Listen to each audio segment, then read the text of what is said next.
The air in the conservatory hallway always had a specific smell.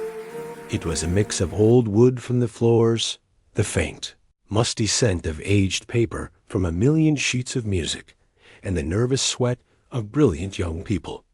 Clara moved through it, her soft-soled shoes making no sound.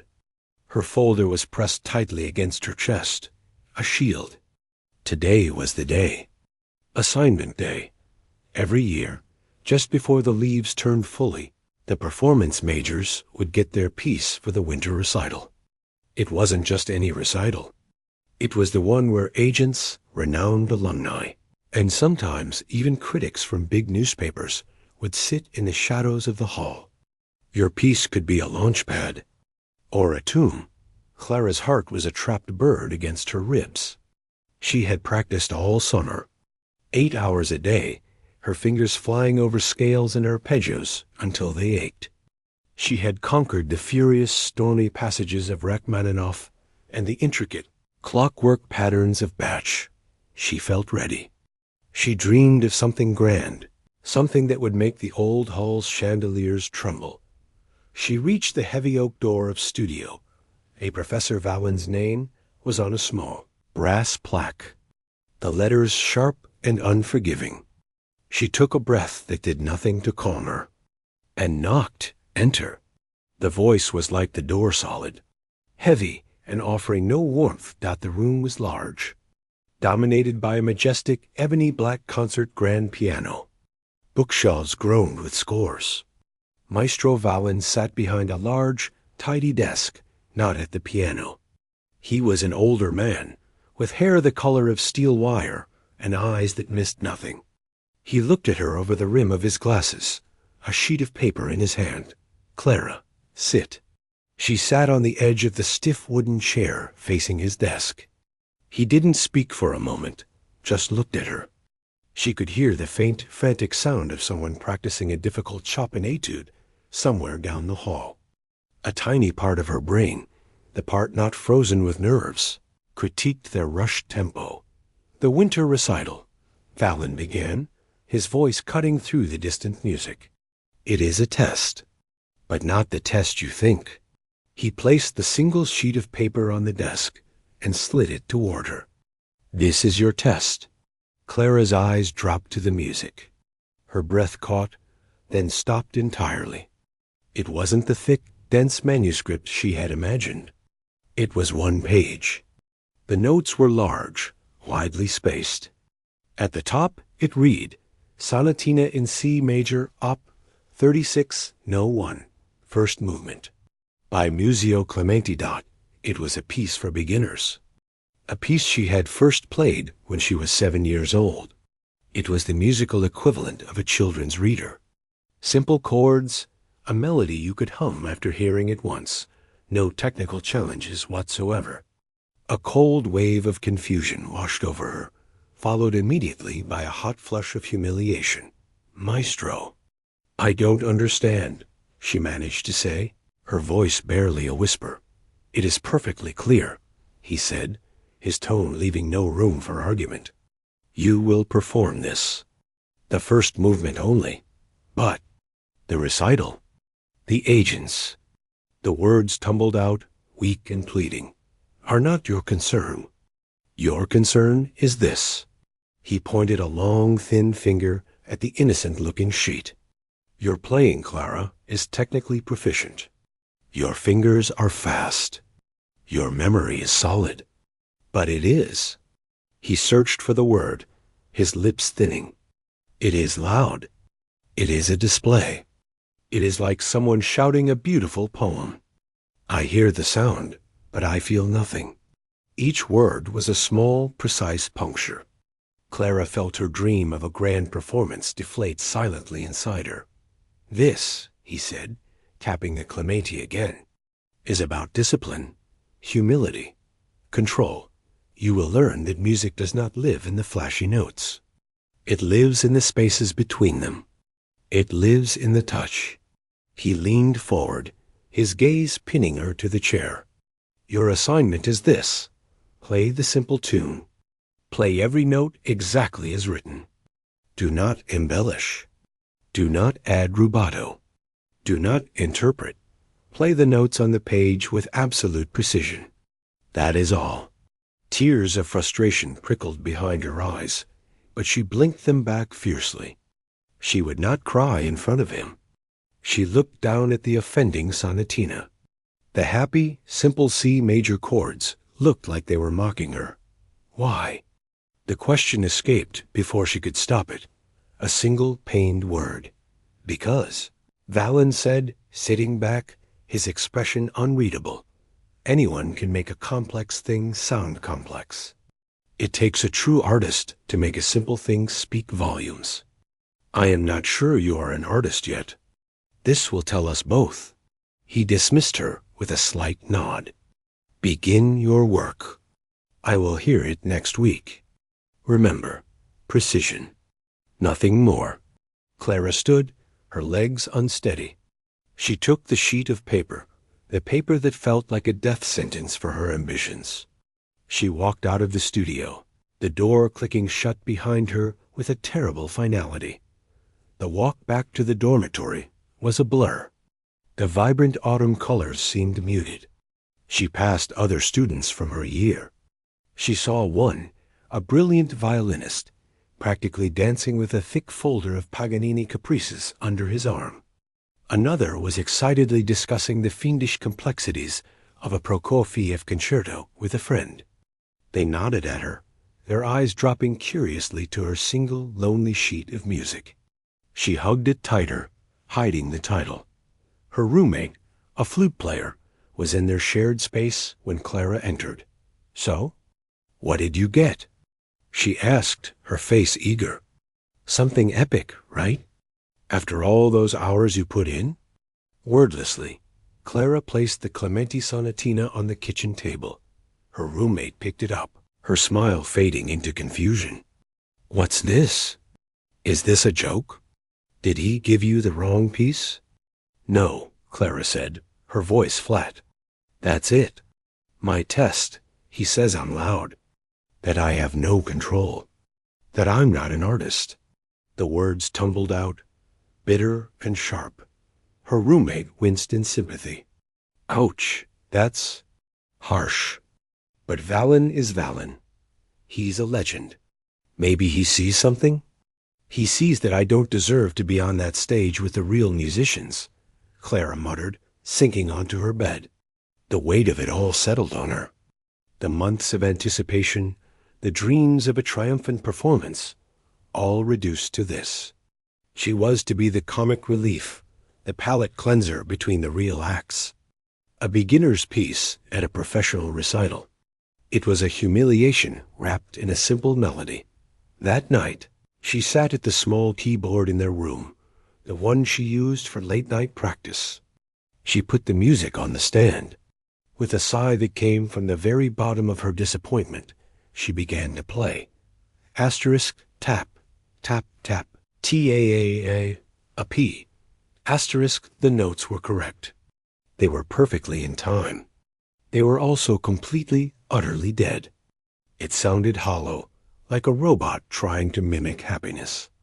She played it again, and again. Each time, it felt smaller, more insignificant, more insulting. Her skilled hands, capable of such power and speed, felt clumsy and trapped. They were racehorses being asked to pull a child's wagon. She thought of the recital hall, vast and dark, filled with important, discerning faces. She imagined walking out in her formal dress, sitting at the magnificent concert grand, and producing these childish, tinkling sounds.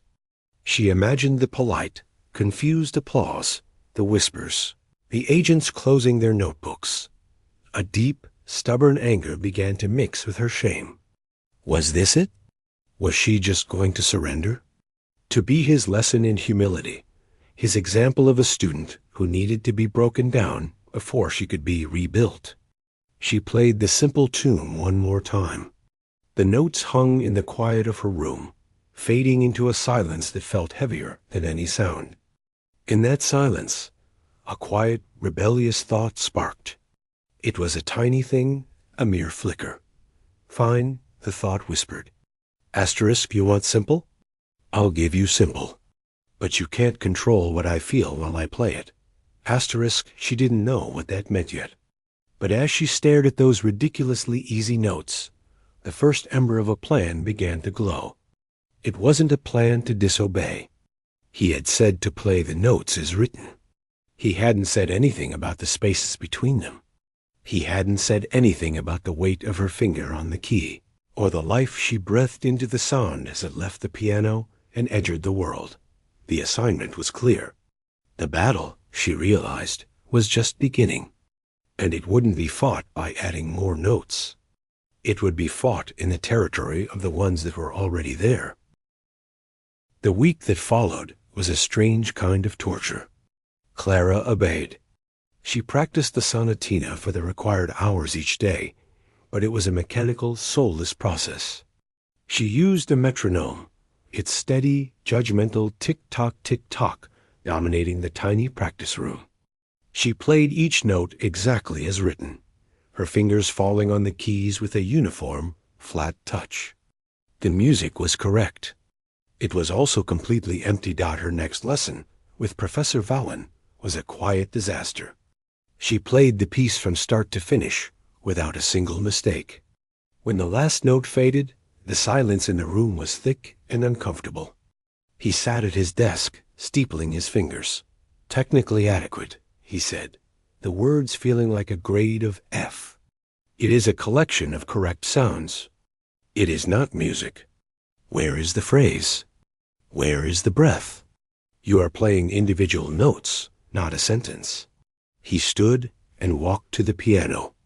This line here, he said, pointing to a simple ascending scale. It is going somewhere. It has a question in it. You played it like someone reading a grocery list.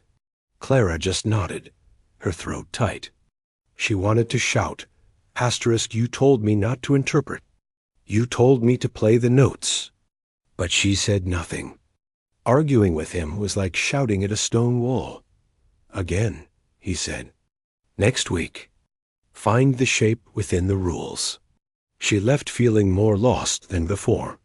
The assignment was a locked box, and he had thrown away the key. The weight of it began to color everything. She avoided the cafeteria when she knew other performance majors would be there, buzzing about their pieces. She practiced late at night when the halls were mostly empty, so no one would hear the childish tune repeating over and over. Her roommate tried to be encouraging, but Clara could see the pity in her eyes. She stopped talking about the recital altogether. One rainy Thursday afternoon, defeat sat on her shoulders like a soaked coat. She had just finished another barren metronomic run-through. The room felt like a prison cell. On a whim driven by a need to escape the four walls, she packed her sheet music and walked down 3 flights of stairs to the very bottom of the conservatory. There, in a forgotten corner near the boiler room, was a practice room no one ever used. It was small, with an old, slightly out-of-tune upright piano, and it always smelled faintly of dust and warm metal. It was her secret hiding spot from her first year. When everything felt overwhelming, she pushed the creaking door open and flicked on the single, bare bulb. The familiar, slightly shabby space felt like a relief. Here, no one could hear her. Here, there were no expectations. She placed the clemati on the stand. The rain tapped a gentle, irregular rhythm on the high, grimy window. Instead of starting the metronome, she just sat. She looked at the first measure. 4 simple quarter notes. C, E, G, C, the most basic C major chord, broken up. For the first time, she didn't play them. She just thought about them. What did a C sound like, all by itself? Not as part of a scale, not as a launch pad for a run, but just a single note? She pressed the key slowly. The old piano's sound was mellower, woodier than the bright concert grands upstairs. The note bloomed in the small room and hung there, warm and full. Before slowly dissolving into the sound of the rain. It was just a sound. But for a moment, It was just a beautiful sound. She played the E, then the G, then the higher C. She played them slowly, listening to how each one resonated, how they connected to each other. Without the rigid tick of the metronome, a natural space opened up between them. It wasn't an embellishment. It was just listening. A memory surfaced, unbidden. It was of her grandmother, years ago, in her kitchen. Her grandmother wasn't a trained musician, but she used to hum while she cooked. They were old folk melodies, simple tunes that had been passed down. Clara remembered one in particular, a lilting, sad little song about a bird leaving its nest. The melody was simple, but the way her grandmother hummed it, sometimes with a catch in her throat, sometimes with a soft smile, made young Clara feel like she was hearing an entire story. There were no fancy notes. Just feeling got Clara looked back at the sonatina. What if this wasn't a child's exercise? What if it was a folk tune? What was it trying to say? The first theme was bright, maybe even a little naive. The second theme shifted to a minor key. Was it a moment of doubt? A touch of sadness? Then it returned to the major key, but was it the same happiness, or a happiness that had learned something? Her hands went back to the keys. This time, she didn't think about rules or disobedience. She thought about the story. She played the opening phrase, but now she let her right hand lean into the melody just a little, giving it a gentle lift, like the bird in her grandmother's song taking off. She let the left hand accompaniment chords be softer, a gentle bed for the melody to lie on, not just loud thumps. She didn't change a single note. Not one, but she changed everything else. She played it again.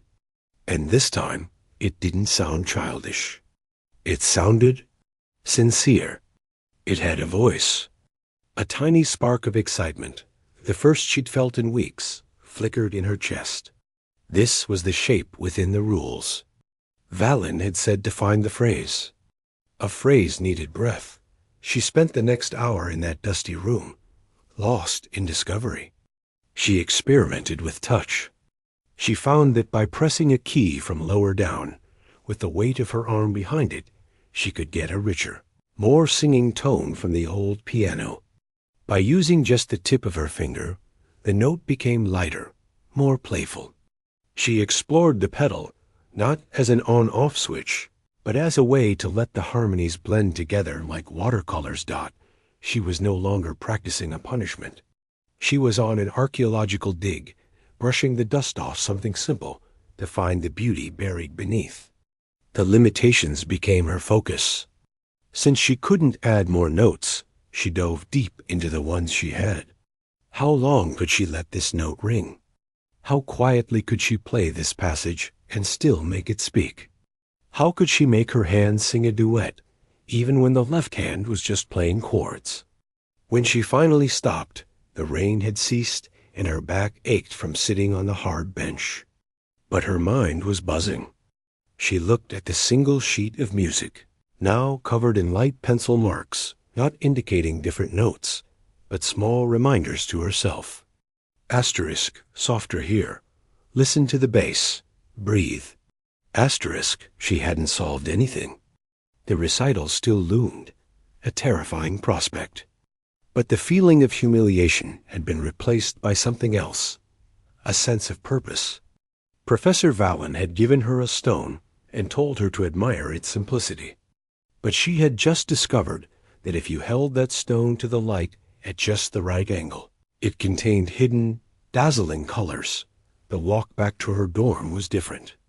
The evening air was cool and clean after the rain. She heard a student in a practice room upstairs, wrestling with a thunderous passage from a Liszt piece. It was impressive, a torrent of sound. But for the first time, Clara didn't feel envy or inferiority. She felt a strange sense of clarity. That student had 1,000 notes to tell his story. She had maybe 50. She would have to make every single one of them count now her roommate was out. The quiet room felt peaceful, not lonely. Clara sat at her small keyboard again, She played the sonatina slowly, applying what she discovered in the basement. It wasn't perfect yet. It was clumsy in places. But it was alive. It had a pulse. She realized then that the battle wasn't against Professor Vallon, or the simple piece, or even the other students with their complex music. The battle was against her own disappointment. It was against the idea that something had to be big and loud and difficult to be meaningful. The real challenge, the terrifyingly difficult one, was to stand in front of that esteemed audience and offer them something small and make them believe it was everything. The basement practice room became Clara's secret world. While the conservatory buzzed above her with the sounds of concertos and sonatas, she descended each day into a different kind of work. It was quiet, patient, and deep. The dusty air and the soft, imperfect tone of the old upright piano were her cocooned out. She had made a decision, a clear and fierce one. She would obey Professor Vallon's command to the absolute letter. She would play every single note exactly as written on that page. Not a single extra flourish, not a changed harmony. But she would pour a universe of meaning into how those notes were played. It was a rebellion of spirit, not of rules. The first task was to understand the skeleton of the piece. She spent a whole day not even touching the piano. She sat on the worn bench with a notebook, analyzing the simple sonatina as if it were a complex symphony. Where did the tension build? Where was the release? She marked the phrases, not with musical terms, but with words from her own heart. Innocence for the opening. A shadow passing for the shift to the minor section. Return, but wiser for the final theme. She was building a story for her simple tune. Then came the work on touch. This was the hardest part. Making a piano sing with power was one thing. Making it whisper, weep, and speak with clarity on a simple scale was something else entirely. She started with just 2 notes. The first 2 notes of the piece, C to E, she played them over and over for what felt like hours. She tried playing them like a sigh, like a question, like a gentle greeting. She listened to the connection between them, how the sound of the C could flow seamlessly into the E if she controlled the release of the key just so dot her fingers. Used to flying across the keyboard with athletic strength, now had to learn a new language of exquisite control. She practiced playing so softly that the hammers inside the old piano barely kissed the strings, creating a sound that was more like a thought than a noise. She practiced letting chords ring and blend using the pedal, creating a warm haze of sound behind the clear melody.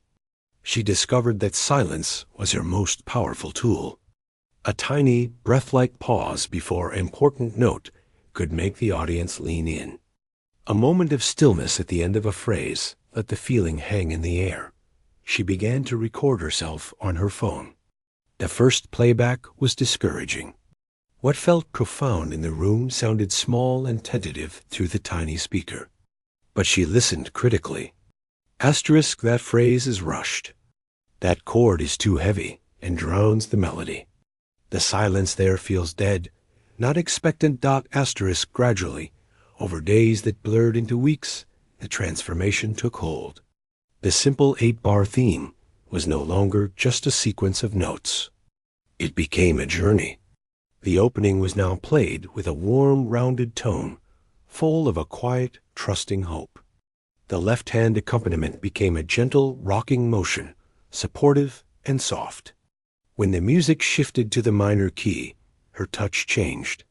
The notes became thinner, more distant, colored with a subtle ache. It wasn't dramatic sadness, just a touch of blue in a sunny sky.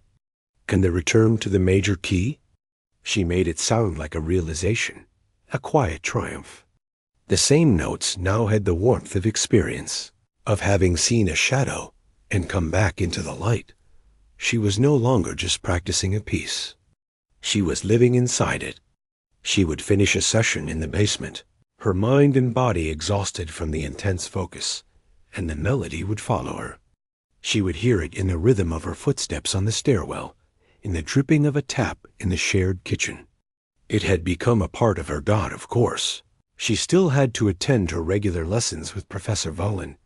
These became exercises in acting. She would play the sonatina for him with a careful, neutral touch. She gave him the collection of correct sounds he had asked for, holding back all the feeling and story she had discovered. It felt like wearing a straitjacket. He would listen, his face impassive. Better, he might say, or the tempo is consistent. His comments were technical, brief.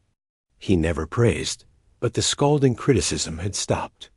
She could not tell if he was satisfied or if he had simply written her off. A part of her burned to show him what she was really doing, to play it with all the heart she had found. But she held back. The basement work was hers, a sacred secret. The recital would be the revelation. One evening, as she was packing her bag in the dusty room, the door creaked open. It was the janitor, an older man who moved through the building with a quiet, steady presence. He had a kind, wrinkled face and didn't say much. He paused, leaning on his mop. "Sorry," Clara said, quickly gathering her things. "I'm finished. I know I'm down here a lot." He waved a hand, not minding. He nodded toward the piano. "That old thing usually just gets used for tuning practice. Sounds different lately. Nicer." Clara felt a blush creep up her neck. She didn't think anyone ever listened.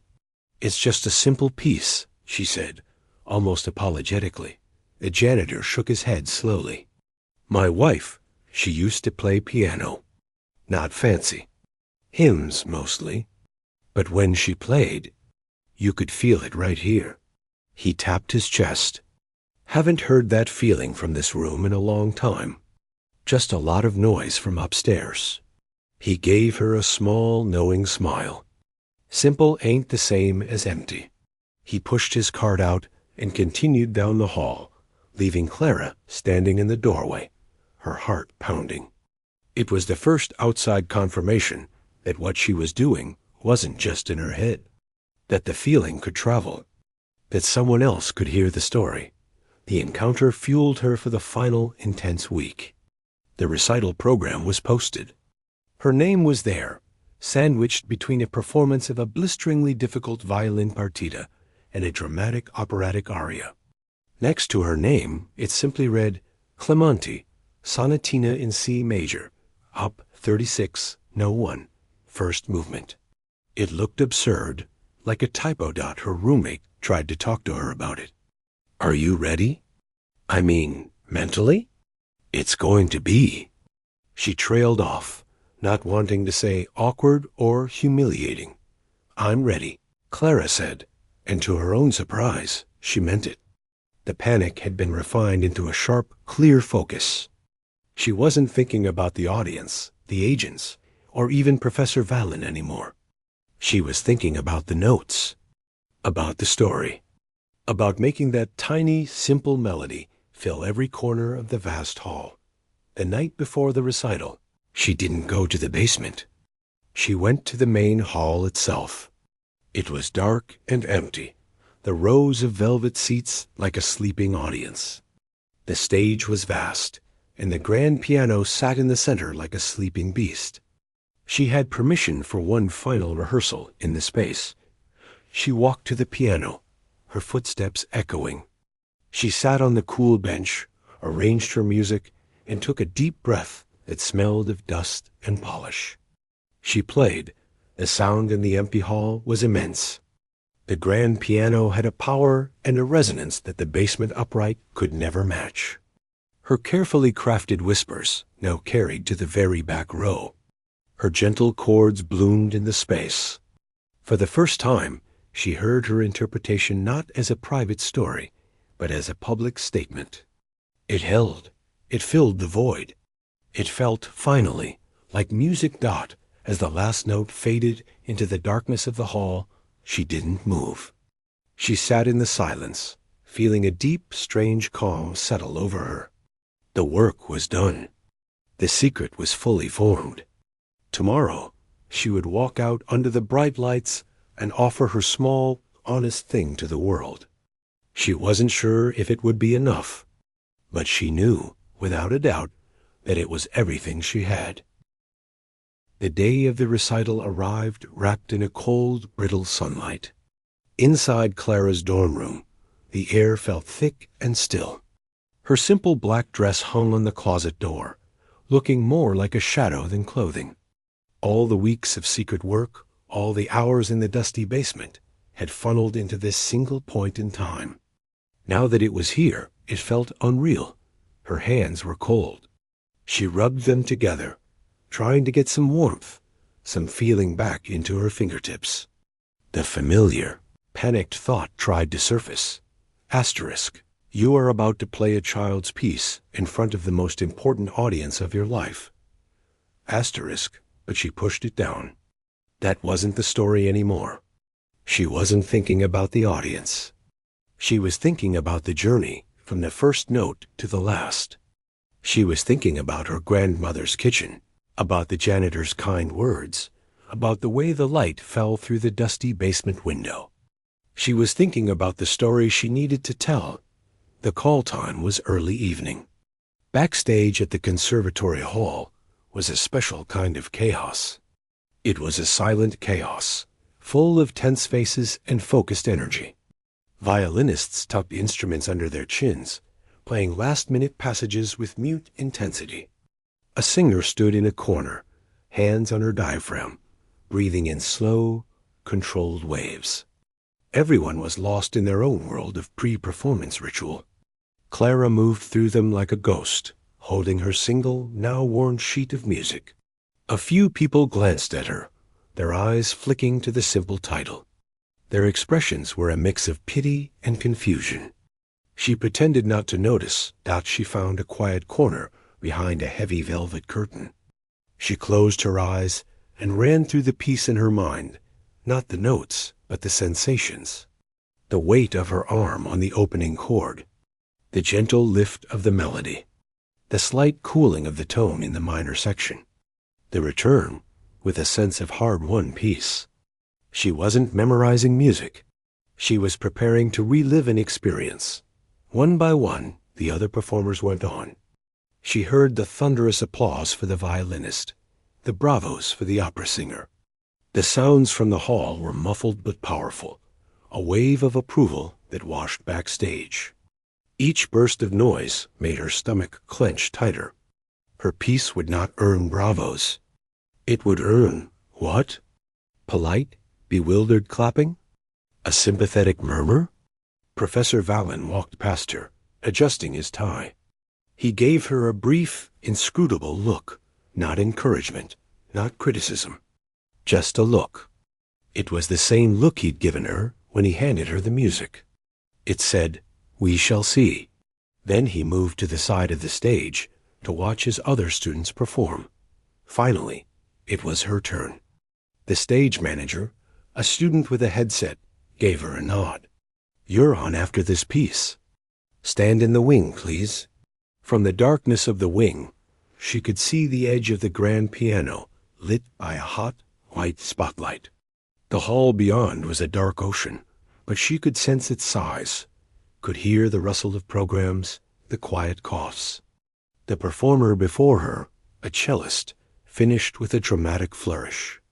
The applause was generous, warm. He took a bow, smiled, and walked off, sweating and exhilarated. He patted her shoulder as he passed. "Break a leg," he whispered, not really looking at her. The MC, a senior student, walked to the center of the stage. The program rustled in his hands.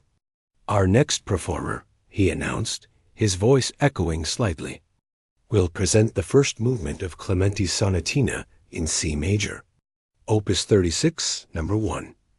A faint, polite ripple of applause followed. It was the kind of applause an audience gives when they need a break, when they're preparing for the next big thing.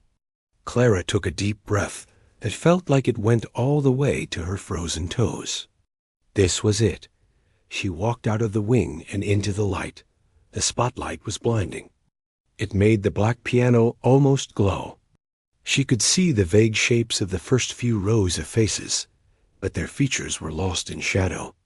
She saw Professor Vallon, sitting perfectly still in the front row, his hands folded in his lap. She saw the dean. She saw a row of people she didn't recognize, likely the agents and guests. Their stillness felt heavy. Expectant, she reached the piano, placed her music on the stand, and smoothed her dress beneath her as she sat on the bench. The leather was cool. The hall was utterly silent now, a waiting silence. It was the loudest sound she had ever heard. Her cold fingers rested on the keys. For one terrifying second, her mind went blank. All the careful work, the story, the touch, it all vanished, leaving only a hollow panic. Then she let her eyes fall to the first measure. The simple, familiar notes, C, E, G, C. Her grandmother's face flashed in her mind. The smell of the basement room. The janitor's smile. The feeling came back, flooding through the panic. This wasn't about them. This was about the song. She began. She played the first few bars, exactly as Professor Vallon had first demanded. Precise, clean, unadorned. The notes were correct, plain as stones.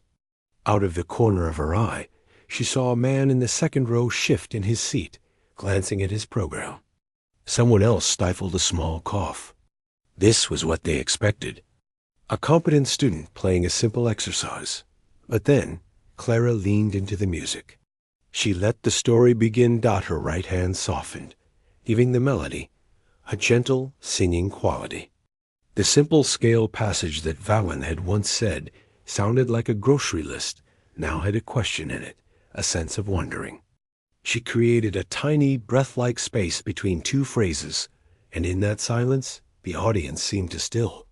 The left-hand chords were no longer just blocks of sound. They became a warm, resonant foundation, supporting the melody like two hands holding something precious. She wasn't just playing notes anymore. She was painting with sound.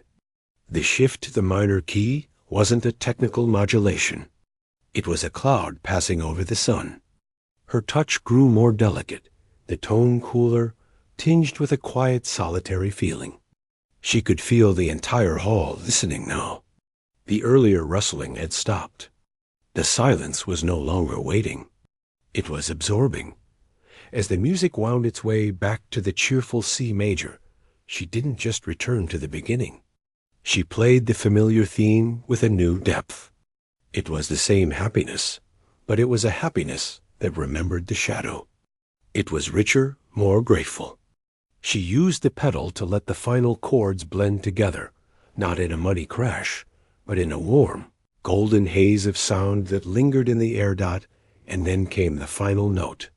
Not a loud, triumphant bang, but a single, pure, middle C. She played it with such tenderness and control that it seemed to float out of the piano and hang, spinning in the spotlight. She held the key down, letting the sound vibrate through the great body of the instrument and out into the hall.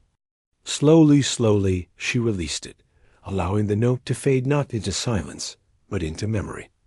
Her hands came to rest in her lap. She kept her head bowed for a moment, spent. The story was over. There was no sound. The silence was absolute. It was deeper and more profound than the waiting silence from before. It was the silence of an audience holding its breath, of a spell not yet broken. In that endless second, Clara's heart plummeted. She had failed. She had given them her honest, fragile thing, and they had not understood. It was too small, too quiet. The humiliation was complete, and it was worse than she had ever imagined, because for a moment, she had dared to hope, forced herself to look up, her vision blurry with unshed tears, ready to face the polite, confused applause that would feel like a slap. The silence stretched, thin and taut as a wire. In that endless moment, Clara saw only failure. The faces in the first row were blurred smudges. She could make out Professor Vallen's form, a dark, unmoving statue. He hadn't moved a muscle. The dean beside him sat equally still. The silence wasn't respectful. It was baffled. It was the quiet of people wondering if they were supposed to clap for something so insignificant. Her throat tightened. She wanted to get up, to flee from the spotlight that now felt like an interrogation lamp. But her legs were water. She was trapped on the bench, forced to endure the aftermath of her own foolish hope. Then, movement dot, it was Professor Vallen. In the front row, he slowly, deliberately, uncrossed his legs. He placed his hands on his knees. And then he stood up. He didn't smile. His stern face was as impassive as ever. But he turned slightly to face the audience behind him, and he began to clap. Not the polite, pattering applause of obligation. It was a strong, solid, rhythmic sound. One hand striking the other with a firm, measured certainty. Clap, clap, clap. It was a signal. A command. The dean, looking surprised for a second, then stood as well, joining the applause. In the second row, a woman with sharp glasses, one of the visiting agents Clara had noticed earlier, got to her feet. Then the man next to her. It was like a wave waking up. A rustle swept through the dark hall as people rose from their seats. The sound of their standing was a low roar that grew into the thunder of their applause dot. It wasn't just clapping. It was a deafening, roaring, physical wave of sound. It crashed over the stage, vibrating through the floorboards, shaking the very air. It was filled with shouts of bravo, not out of habit, but out of genuine, surprised emotion. The polite recital atmosphere was shattered, replaced by something alive, something electric. Clara sat, stunned, her hands still frozen in her lap. The tears that had been brimming from shame now welled up for a completely different reason. The noise was so loud, was almost overwhelming. She saw faces now, lit by the stage lights reflecting off the standing crowd. They were smiling. Some were even wiping their eyes. The violinist who had played before her was on his feet, whistling. Her roommate was somewhere in the middle, jumping up and down and clapping wildly. It was for her. This impossible, roaring thing was for her simple tune. Professor Vallen was still clapping, still standing, his eyes fixed on her. For the first time since she had known him, she saw something in his expression, other than assessment or disapproval. It was recognition. It was a deep, solemn acknowledgement. He gave a single, slow nod. The MC had to come out and gesture for her to stand. She did, her legs trembling. She took a hesitant step toward the front of the stage and gave a small, awkward bow. The applause swelled even louder, a warm, embracing force. She bowed again, deeper this time, her vision swimming. She wasn't sure how long it lasted. It felt like both an instant and forever. Backstage was a blur of noise and rushing bodies. Performers she barely knew were clapping her on the back. "How did you do that?" the cellist kept saying, his face amazed. It was so simple, but I felt everything. Her roommate burst through the crowd and hugged her tightly, babbling about how incredible it was. Through it all, Clara felt strangely calm inside the storm. The high, sharp anxiety of the performance was gone, replaced by a deep, humming exhaustion and a dazed wonder. She had done it. She had told her story, and they had heard it. She was packing her music into her bag when a shadow fell across her. She looked up. It was Professor Vallen. The chaotic backstage seemed to part around his still, formal presence. He waited until her roommate and the others tactfully drifted away. He looked at her for a long moment. The noise around them seemed to fade. "You played the notes as written," he said, his voice low and even. "I did," Clara replied, her own voice barely a whisper. "Every dynamic, every marking. You added nothing." "Nothing," she agreed. He almost smiled. It was the faintest tightening at the corners of his mouth. You understood the assignment. He didn't say good job or I'm proud of you. But those words, you understood the assignment, carried more weight than any flowery praise could have. It was the highest compliment he could give. What was the lesson?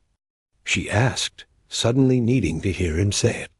The lesson, he said, clasping his hands behind his back, was that the instrument is not the piano. The instrument is the artist. A great artist can make a tin can and a piece of string sound like a symphony if they understand the music inside it. You were shouting before. Today, you learned how to speak. And when you speak with truth, even in a whisper, people will listen. He paused, glancing toward the stage where the next performer was preparing. Complexity is easy. It hides emptiness behind a wall of sound. Simplicity is naked. It has nowhere to hide. Today, you are not naked. You are clothed in understanding. That is what they heard. He gave her one more nod. We will begin work on the Chopin ballades next week. They are less simple. And with that, he turned and walked away, melting back into the backstage crowd. The woman with the sharp glasses, the agent, found her next. She handed Clara a business card. What you did tonight, the woman said, her eyes keen and interested, was not about that piece. It was about communication. That is a rare skill. When you are ready to prepare a full repertoire, call me. I would like to hear what else you have to say. The rest of the evening passed in a warm, noisy daze. There was a reception in the great hall. For the first time, people Clara had only ever seen from a distance, faculty, visiting musicians, came up to talk to her. They didn't talk about her technique. They talked about the feeling. A retired piano teacher with soft hands told her it reminded her of why she fell in love with music as a child. A composer said it was a masterclass in phrasing. Late that night, finally alone in her quiet dorm room, the adrenaline began to seep away. The roaring applause was now a memory in her ears. She took off the simple black dress and hung it up. She looked at the single worn sheet of the Clementi Sonatina on her desk. It was just paper and ink again, but it wasn't, not really. It was a map now. A map of a journey she had taken from humiliation, through a dusty basement, to a moment of standing in a blinding light and offering something small and true. She sat at her small keyboard, but she didn't play. She just rested her fingers on the silent keys. She thought of the long, difficult, glorious road ahead, the Chopin, the Beethoven, the endless hours of practice. It didn't feel like a burden anymore. It felt like a continuation. Professor Vallon was right. The instrument was not the piano. It was her. She had learned to play not just the notes, but the silence between them. She had learned to speak through the music. And she knew, with a certainty that settled deep into her bones, that this was only the beginning of the conversation.